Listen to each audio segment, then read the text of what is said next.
Mallard, Anas platyrhynchos, the most common wild duck, known for the male's glossy green head. This familiar waterfowl is perhaps the most recognizable of all ducks, often seen dabbling in city parks, suburban ponds, and rural wetlands across the northern hemisphere. The male, or drake, is distinguished by his iridescent emerald green head, a bright yellow bill, a narrow white neck ring, and a rich chestnut-colored chest.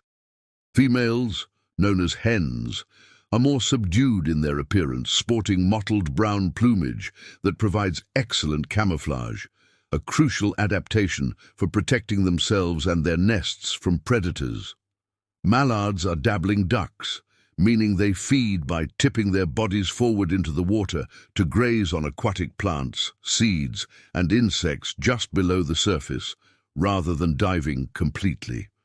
They are also the ancestor of most domestic duck breeds, with the exception of the Muscovy duck, highlighting their long and intertwined history with humans. Their adaptable nature and widespread distribution have made them a symbol of wildness, accessible to everyone, from dedicated birdwatchers to casual park-goers. Their distinctive quack sound, primarily made by the female, is the archetypal duck call known around the world. Wood duck, sponsa, colorful North American duck that nests in trees near water. Often regarded as one of the most stunningly beautiful waterfowl in North America, the male wood duck is a breathtaking sight. His intricate plumage includes a crested, iridescent green and purple head, bold white stripes on his face, a deep red eye, and a burgundy chest speckled with white. His sides are a contrasting buff yellow, and his back is adorned with shimmering blue and black feathers. The female is more subtle, but still elegant, with a grayish-brown body, a distinctive white, teardrop-shaped patch around her eye, and a hint of blue on her wings. True to their name, wood ducks have a unique nesting behavior among ducks. They make their nests in tree cavities, sometimes up to 60 feet off the ground and over a mile away from the nearest body of water. Once the ducklings hatch, they must make a perilous leap from the nest to the ground below, guided by their mother's calls. They are shy birds, preferring quiet, wooded swamps, marshes, and streams where they can forage for seeds, acorns, and aquatic insects. Mandarin Duck, galericulata, Ornate Asian duck famous for its striking plumage and symbolism in art. A close relative of the North American wood duck, the Mandarin Duck is a small, perching duck native to East Asia. The male is arguably one of the most ornate birds in the world, possessing a truly spectacular and complex pattern of colors. He has a red bill, a large white crescent above the eye, a purple chest, and remarkable orange sails, which are actually modified feathers that stand up vertically from his back. His flanks are a ruddy color, with two blue-green bars at the rear, and his head features a long crest of green and bronze. The female is much more muted, with a soft grey head, a white eye ring and stripe, and mottled brown and grey body plumage. They are often featured in art and literature to represent a happy and devoted couple. Like wood ducks, they nest in tree holes near water and feed on a mix of plants, seeds, and small invertebrates. Northern Pintail, Anas acuta, elegant duck with a long pointed tail and sleek body. The northern pintail is often called the greyhound of the air for its slender, streamlined profile and graceful flight. The drake is particularly distinguished by his long, black, pin-like central tail feathers, which give the species its name. His appearance is refined and sophisticated, featuring a rich chocolate-brown head, a crisp white neck with a thin white line extending up the side of his head, and a pale grey body finely patterned with vermiculations. Pintails are dabbling ducks, found across the northern regions of North America, Europe, and Asia. They prefer open wetlands, such as shallow lakes, marshes, and flooded fields, where they feed on seeds of aquatic plants and grains from agricultural lands. Their long necks allow them to reach food in deeper water than many other dabblers.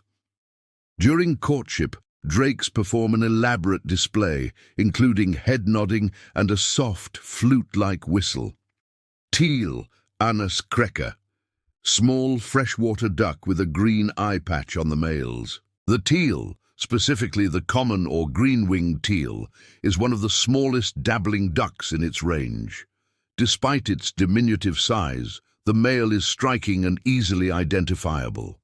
His body is predominantly grey, with a distinctive vertical white stripe on the side of his chest and a patch of creamy yellow on his rump. Females are mottled brown, similar to other female dabblers, but their tiny size is a key field mark.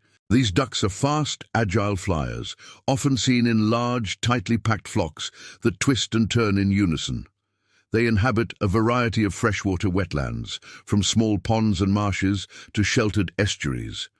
Their diet consists mainly of small seeds from sedges and grasses, as well as aquatic insects and crustaceans, which they filter from the water with their small bills.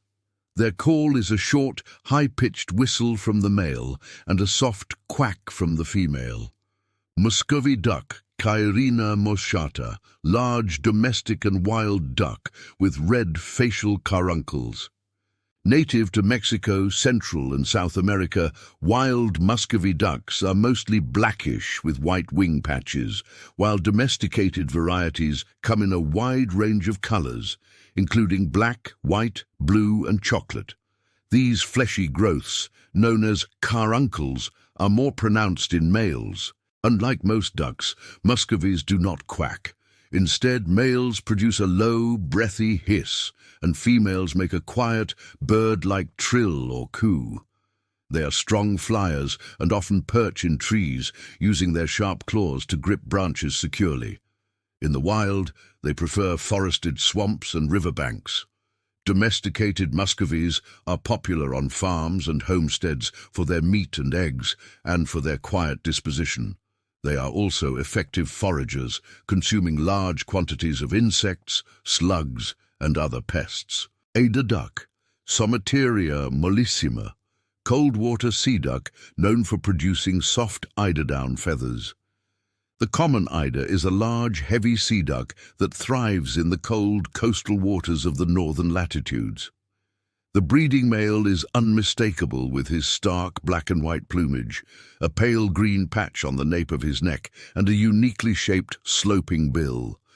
The female is a warm, mottled brown, which provides excellent camouflage while she is incubating eggs on her coastal nest. Eiders are famous for their down, the exceptionally soft, insulating feathers the female plucks from her own breast to line her nest and keep her eggs warm.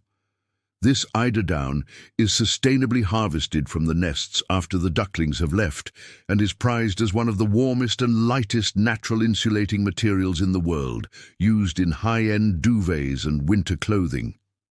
These ducks are powerful divers, propelling themselves underwater with their strong wings to forage for mussels, crabs, and other marine invertebrates on the seafloor. They often feed in large flocks, known as rafts, in coastal bays and estuaries. Goldeneye duck, Bucephala, clangula, diving duck with bright yellow eyes and fast wingbeats. The common goldeneye is a medium-sized diving duck named for its brilliant golden yellow eyes, which are prominent in both males and females. The breeding drake has a striking appearance with a dark, iridescent head that can appear green or purple depending on the light, punctuated by a large circular white spot on his cheek just behind the bill.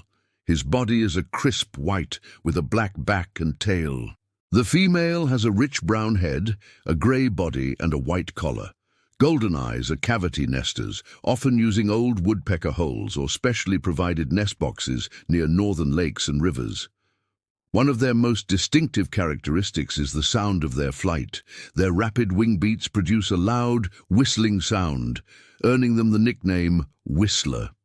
They are active and energetic divers, plunging underwater to catch aquatic insects, crustaceans, and small fish. In winter, they move from their wooded breeding grounds to coastal bays and large, unfrozen rivers.